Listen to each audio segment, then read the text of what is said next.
High, চলুন 3 মিনিটে নিকলি ঘুরে আসি। গত শুক্রবার আমরা বাইক ট্যুরে চলে গিয়েছিলাম নিকলি হাওরে।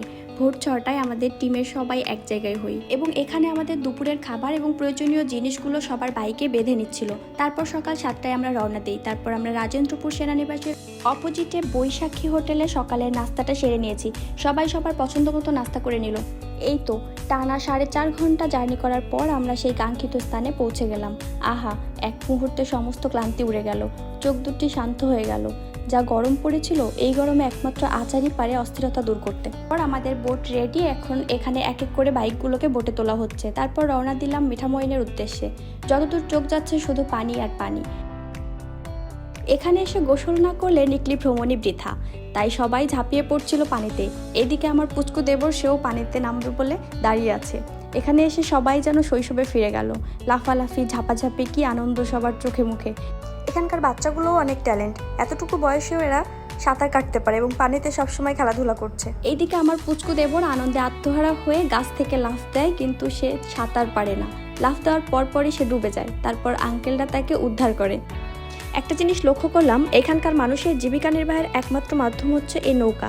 তারা নৌকা করে বিভিন্ন ধরনের খাদ্য সামগ্রী বিক্রি করছেন পর্যটকদের কাছে।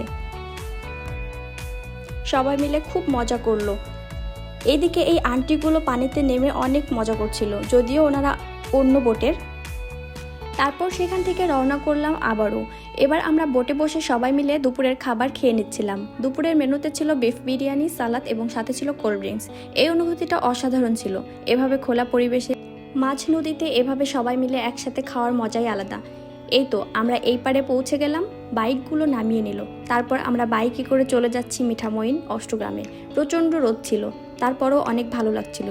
দুই পাশে হাওর, মাঝে রাস্তা, ভরপুর বাতাস। দূর থেকে মনে হচ্ছিল আকাশ পানির সাথে মিশে গেছে। এই আলপনা আঁকা রাস্তাটা সবসময় সোশ্যাল মিডিয়ায় দেখেছি, আজ বাস্তবে দেখলাম। এই অনুভূতিটা প্রকাশ করার মতো নয়।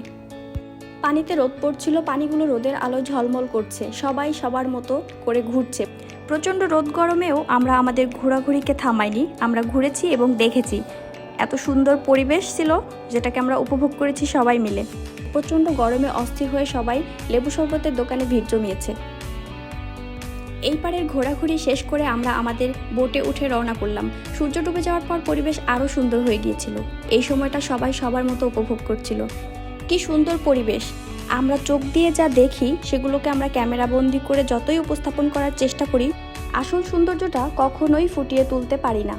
কিছুক্ষণ পর সন্ধ্যা নেমে গেল। তারপর আমরা চাঁদের দেখা পেলাম। শেষটা আমার কাছে অনেক বেশি স্পেশাল ছিল। আমি আগে কখনো এভাবে চাঁদের আলোতে নৌকা ভ্রমণ